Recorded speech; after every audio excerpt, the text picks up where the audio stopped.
Welcome back to my YouTube channel. అందరూ ఎలా ఉన్నారు? నేను చాలా బాగున్నాను. మీరు కూడా బాగుండాలని మనస్ఫూర్తిగా కోరుకుంటూ అందరికీ వినాయక చవితి శుభాకాంక్షలు. ఈరోజు మా ఇంట్లో వినాయకుడిని పూజ ఎలా చేసుకున్నామో చూసేయండి. ఉదయాన్నే 5 గంటలకి లేచి ఇల్లు చిమ్మి మాప్ పెట్టేసి ఇంకా నేనైతే రెడీ అయ్యి నైవేద్యాలు అయితే ప్రిపేర్ చేశాను.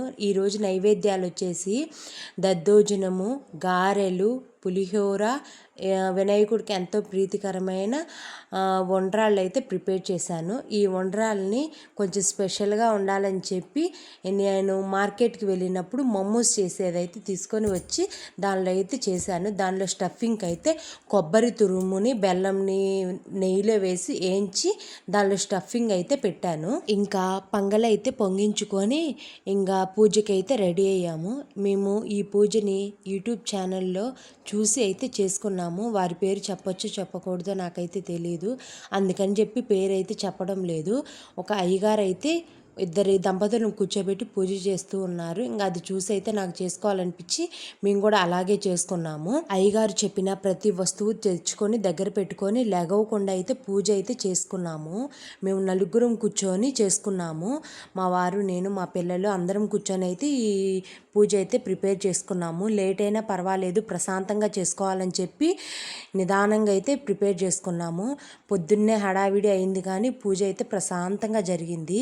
పిల్లలు ఉన్నారు కాబట్టి హడావిడి కంపల్సరీగా ఉంటుంది. ఎందుకంటే వాళ్ళిద్దరిని నేనే రెడీ చేయాలి, ఇంకా వంట చేయాలి. పూజ దగ్గర అయితే మా వారే డెకరేషన్ అదంతా ప్రిపేర్ చేశారు. కానీ వాళ్ళని రెడీ చేయడం, వాళ్ళకి స్నానం చేయించడం, ఇంకా నేను రెడీ అవ్వాలి, వంట ప్రిపేర్ చేయాలి కాబట్టి నాకైతే కొంచెం లేట్ అయింది. అందువల్ల అయితే కొంచెం లేట్ అయినా పర్వాలేదని చెప్పి నిదానం చేసుకుందామని చెప్పి మా వారు అనేసరికి నేను కూడా కొంచెం నిదానం చేసుకున్నాను. ఎందుకంటే మనం పూజ అయిపోయేదాకా ఏమీ తినకూడదు కాబట్టి ఎక్కువ స్ట్రెస్ తీసుకోకుండా నిదానంగా అయితే చేసుకున్నాము. ఎలా చేసుకున్నా కానీ మాకు 11 లోపల అయితే పూజ అయితే అయిపోయింది. నాకు చాలా హ్యాపీగా అనిపించింది. ఎందుకంటే 11 దాటితే ఎందుకో చేసుకోకూడదేమో అనిపించింది. అందుకని చెప్పి నేను నిదానంగా అయితే ఈ వంటని అయితే ప్రిపేర్ చేసుకున్నాను. కానీ ఈ వంటలు మాత్రం బాగా కుదిరాయి. కానీ మనం ఉప్పు అవేమి చూడకూడదు కదా, కానీ దేవుడికి వండడం వల్ల ఏమో కానీ ప్రతి ఒక్క దానిలో కూడా ఉప్పు అనేది తక్కువ ఏమీ అవ్వలేదు, బాగా కుదిరాయి.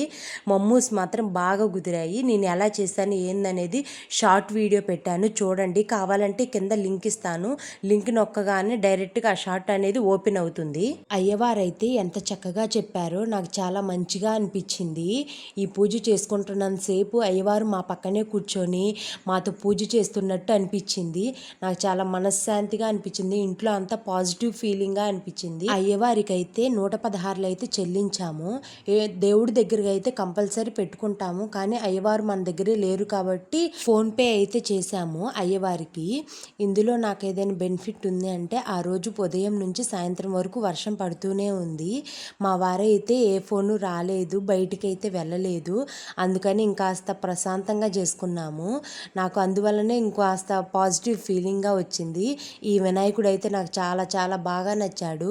మట్టి వినాయకుడిని అయితే తెచ్చుకుందాం అనుకున్నాను. కానీ ఎందుకో అక్కడికి వెళ్ళిన తర్వాత మట్టి వినాయకుడిని తీసుకొని కూడా నాకెందుకో ఈ వినాయకుడు తీసుకోవాలని మనసులో ఎక్కడో తీసుకో అనిపిస్తుంటే అందుకని చెప్పేసి నేను ఆ బొమ్మ అక్కడ పెట్టేసి ఈ బొమ్మ అయితే తీసుకున్నాను. మేము ప్రతిసారి నార్మల్గానే చేసుకుంటాము. అంటే ఒక చిన్న వినాయకుడిని తెచ్చుకొని 5 రకాల నైవేద్యాలు అయితే వండుకొని నార్మల్గా ఇంట్లో పూజ ఎలా చేసుకుంటామో అలాగే చేసుకుంటాము.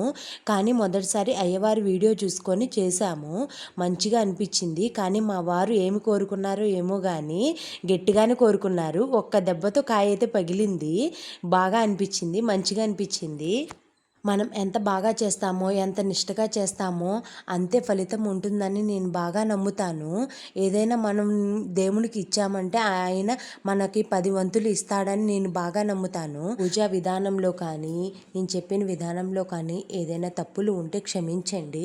ఎందుకంటే ఈ పూజా విధానాన్ని నేను మొదటిసారి చేసుకుంటున్నా కాబట్టి నేను ఏదైనా తప్పులు చేస్తే, ఏదైనా చేయకూడని తప్పు ఉంటే కనుక నాకు కింద కామెంట్ సెక్షన్లో కామెంట్ చేయండి. ఈ వీడియో కూడా ఎలా ఉందో కూడా కామెంట్ చేయండి.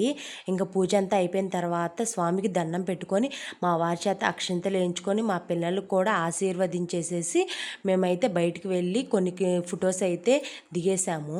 ఈ వీడియో కనుక మీకు నచ్చినట్లయితే ప్లీజ్ లైక్, షేర్, సబ్స్క్రైబ్. ఇలాంటి మంచి మంచి వీడియోస్ కోసం నా ఛానల్ని సబ్స్క్రైబ్ చేసుకోండి. మరో మంచి వీడియోతో మీ ముందుకు వస్తాను. అంతవరకు మీకు ధన్యవాదాలు.